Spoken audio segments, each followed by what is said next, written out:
got home. I'm in my bike shed. This is my one bike. This is the 520. Yes, I'm soaked. Like, totally and completely everywhere. Soaked. But, it's nice because I have this nice little bike shed here. There's the little roof.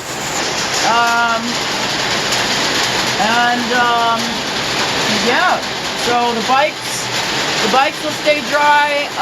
My other bike is inside, and actually the third bike is at the shop right now.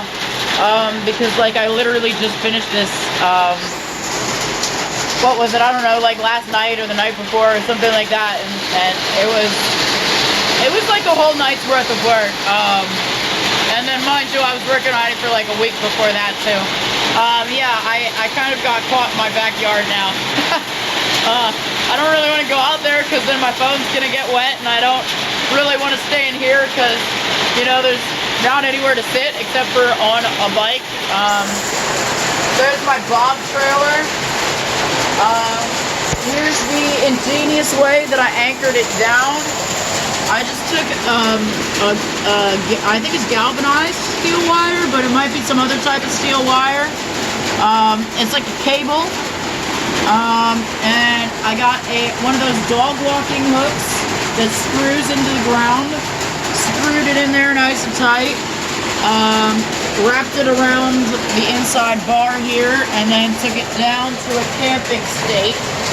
And I got both of them on the inside, so that way nobody can come around and be like, hey, I'm just gonna cut this wire right here and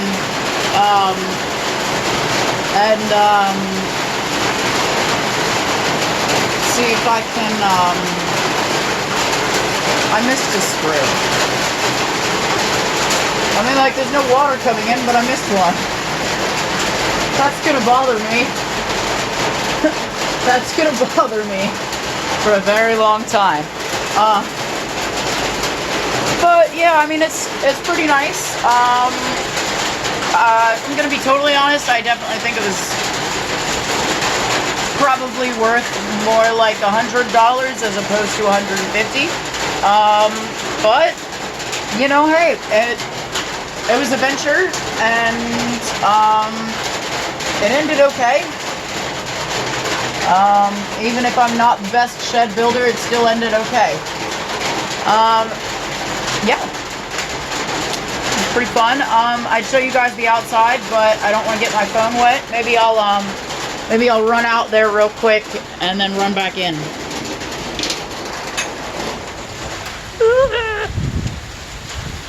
There it is, guys. There it is. Isn't it gorgeous? Isn't it gorgeous? Yes, it is. Okay.